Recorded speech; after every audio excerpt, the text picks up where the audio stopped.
En tant que formateur chez Communique, ce qu'on veut dans notre accompagnement aux parents, c'est les aider à construire dans leur relation avec leur enfant. Construire quoi?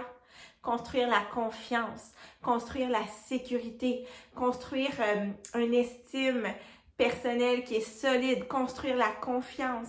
On veut construire du bon. Et là, je vous pose une question. Face à des comportements dérangeants, si j'encadre le comportement, mais que je m'arrête là, puis que j'apprends à mettre des punitions, puis des conséquences, puis qu'est-ce que je suis en train de construire? Chez Communique, on veut aller plus loin que l'encadrement. L'encadrement est nécessaire pour construire une sécurité, construire une bonne hygiène de vie, aider l'enfant à faire des choix qui sont bons pour lui, bons pour l'autre, bons pour la relation. Donc, c'est super essentiel, mais on veut aller encore plus loin.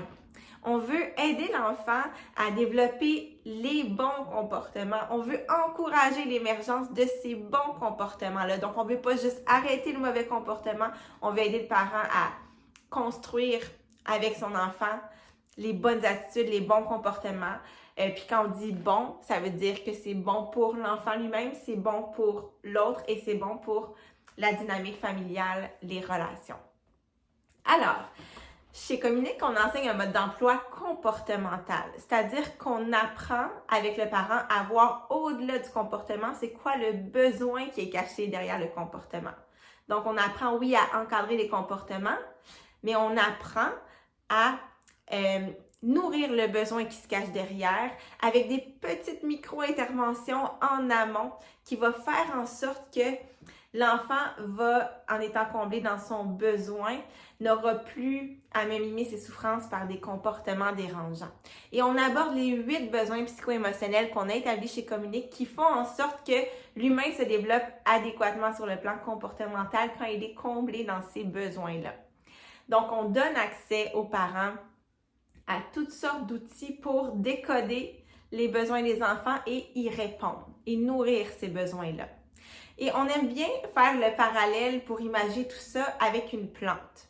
Parce que moi, si j'ai une belle plante qui commence à dessécher, à jaunir, à faner, est-ce que je vais juger ma plante pour son comportement?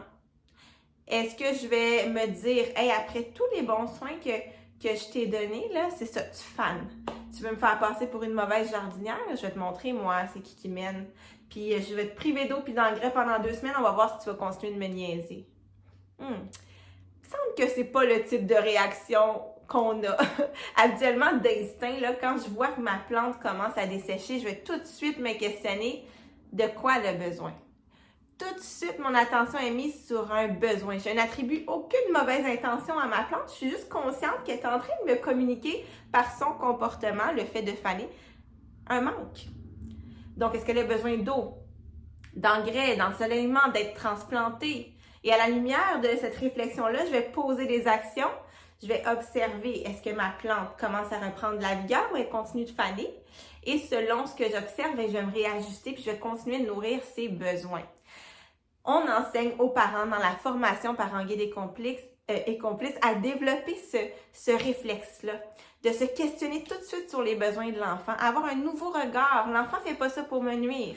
Il a quelque chose à gagner, il tente de combler quelque chose. Et en prenant conscience de ça, je peux adapter mon intervention.